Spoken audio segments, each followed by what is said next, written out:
Israel's depravity will always find new ways to shock you. Notes from the edge of the narrative matrix. A doctor in Gaza named Nick Maynard reports that Israeli snipers are now shooting starving civilians in different body parts on different days, based on the injuries people show up with for treatment. There's a head day, a leg day, a genitals day, etc.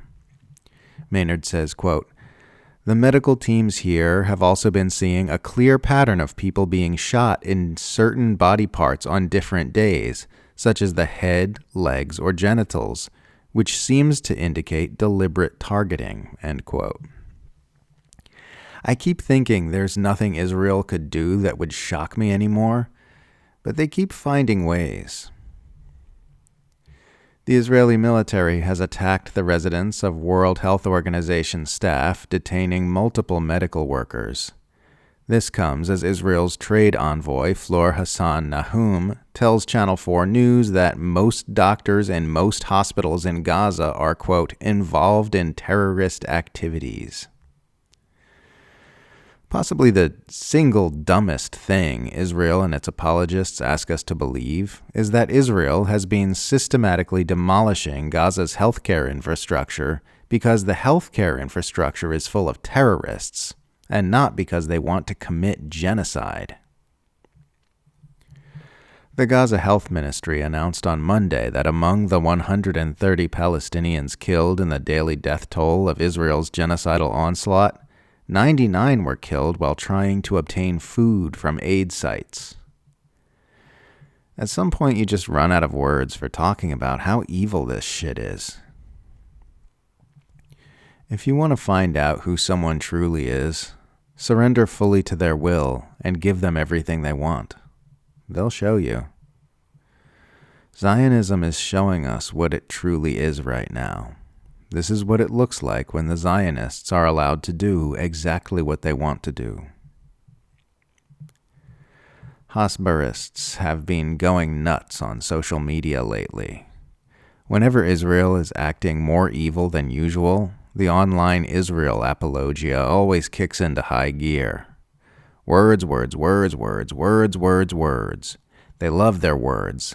They think if they say enough words with enough feigned conviction, people will go, "Oh, okay, well maybe starving civilians to death is actually fine and normal after all." I'll never get used to the way I'm watching my own government and its allies support the most nightmarish shit I have ever seen in my life, every single day in the Middle East, and yet people keep trying to convince me to be really fearful and hateful toward Muslims. Alexandria Ocasio-Cortez has been having a public tantrum on Blue Sky because of the leftist backlash to her vote against an amendment which would have blocked funding for Israel's missile defense system and her garbage justification of that move, angrily proclaiming that her record on Palestine speaks for itself and claiming that the opposition has created a threat environment that is scary. That AOC chose to throw this fit on Blue Sky rather than Twitter is telling. She got so mad that she ran to the liberal echo chamber where she's adored in order to complain about how the left won't even let her support a little bit of genocide as a treat. This is just her yelling at people for not loving her when she does gross swamp monster things. But it doesn't work that way. You don't get to be the beloved leftist people's champion and also be the person who votes against an amendment to withhold $500 million of military funding for a genocidal state and then justifies it with obnoxious lies. You don't get to do the darling of the left thing and also do the weird Zionist swamp creature thing. You have to pick one because you can't be both.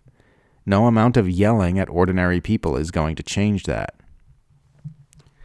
AOC and her supporters wouldn't have to spend days frantically justifying her refusal to support Palestine and oppose genocide at every opportunity if she would simply support Palestine and oppose genocide at every opportunity.